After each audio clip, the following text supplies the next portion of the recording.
This is Electro Spirit, and I made it myself. Yes, I made it. Well, Electro Spirit is from the company Supercell in the game Clash Royale. It will take you one elixir to be able to activate Electro Spirit, and what it does is that it actually disintegrates into a nice lightning bolt that will strike all the opponents, all your enemies. So now let's start by understanding how it was made.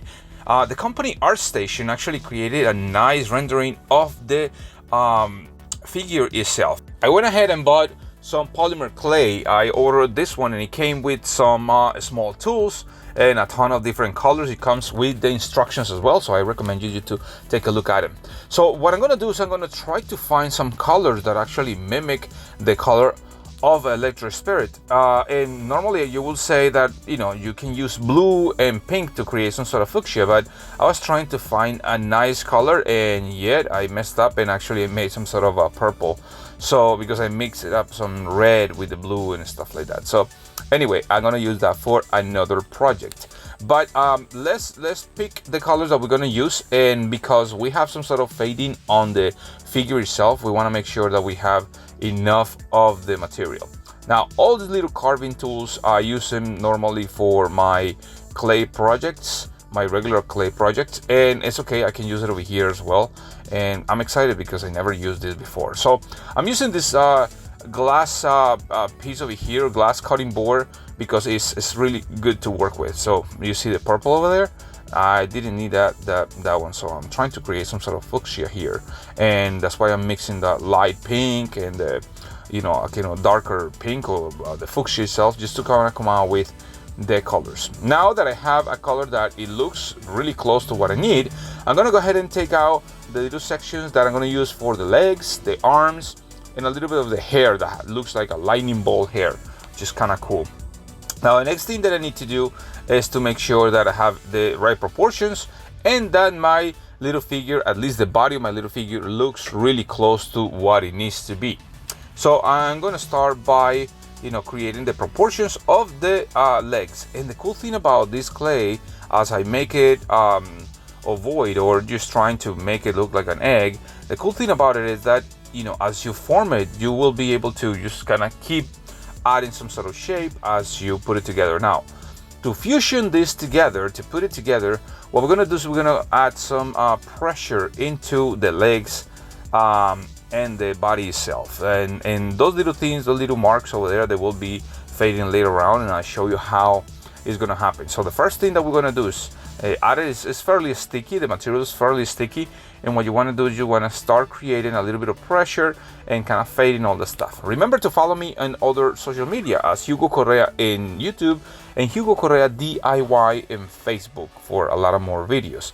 Now let's take some of the mouth polymer clay and try to kind of come out with a void in the middle, because if I put too much pressure and try to just kind of make the mouth by pushing, I'm gonna just kind of deform our little figure, and we don't want to add a lot of more volume into our figure. We want to maintain a proportion. Now the inside obviously is going to be kind of wide open right now as I prepare for a little bit of more marks around the lips with all the fuchsia that I have there, and some darker color inside. So that's why I want to make it nice and round inside, and I'm just going to come out with a little bit of the fuchsia around the mouth, just to kind of give that perspective of a lip, which you can actually see in the game. And by adding some of that purple, I'm creating the inside. So just a little bit of purple with the original color that we're using for the entire figure, and we're just going to put it inside. We're going to tuck it inside, and we want to make sure that it is nice and compressed there. Now remember that I'm using a rendering, a figure that I'm seeing in my screen, in my tablet screen. So that will help me to kind of count all the areas in like teeth and where the position of the eyes and all that. So it's really helpful, and that's why I encourage you to kind of go to all these pictures and renderings that you can find online and just kind of make it yourself. Now the inside of the eye socket is kind of a little bit of, they use a little bit of fuchsia with the white, and that's what I'm going to do. I'm just going to mix it up a little bit, and I'm going to make these two little round circles, flat circles, and just kind of press them inside with the back of that kind of chisel over there, the little you know, kind of curving or molding a tool there. So I'm gonna, you know, now that I have some kind of cool eye sockets, I'm gonna go ahead and put the little Y eyes inside. And remember that this is a ghost, so you know, we're gonna try to deal with a ghost that has arms and a ghost that has teeth, which is kind of weird, right? To have the teeth. Now you see, now that I, you know, form the mouth and all these areas, I can go ahead and do the arms, because if I, you know, if you create those arms before, then you're gonna be in trouble trying to just kind of curve the entire thing. Now count the teeth and start, you know, creating the proportions. Some of them are a little smaller than the other ones, and also, you know, in this case will be kind of round, but as you press them inside, you can make them cubical, you can make them look like a teeth. And you know, so that's the cool thing about polymer clay, that once you press it, it gets sticky on the tip of the tools, and you start pressing it and kind of fusioning the tooth, you know, every time that you press it. So it's really cool because, you know, you can actually move it around. I actually removed one of the tooth because it was kind of too big, but one is actually separated, like if it's missing a tooth, right? So that's how exactly I'm gonna do it, like I see it on the screen, which is kind of cool. Normally what I'll do is that I will take some screenshots of different figures if I want to do something, but honestly this is the first time that I use polymer clay. Remember that you can comment and ask more questions on my different pages, YouTube as Hugo Correa, and Facebook as Hugo Correa DIY. Well, there you can find them in Spanish.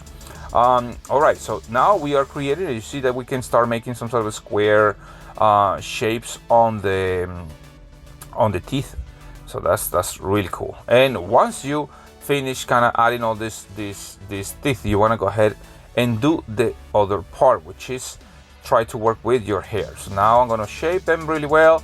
I want to make sure that everything is fine. I'm going to put a little bit of the hair on top. There are like 3 lightning bolt like pieces of hair that, you know, make it look like Electro Spirit. And the cool thing about it is that as you you know, press it, you can actually start fading away those marks of, like, you know, a new piece on top. You'll see in a moment. Now I have to admit, because it's so thick, the material that I'm working with is so thick, you're gonna see my fingerprints.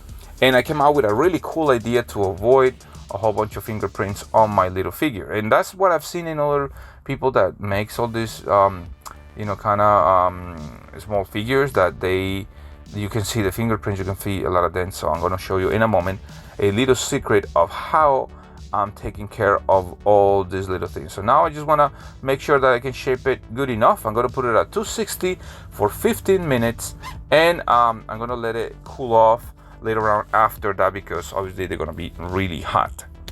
And at this point, actually, once it's nice and cold, it feels like a regular toy. That's the cool thing about this polymer clay. But you know, my finger prints are on this thing, and I don't want it to look really bad. So I went ahead and used a rotary tool to start grinding little sections and giving a little more contour to the hair, to the mouth, to the hands, and make sure that it actually can stand. So that's the cool thing about that. And I was able to, like, you know, grind a lot of that stuff.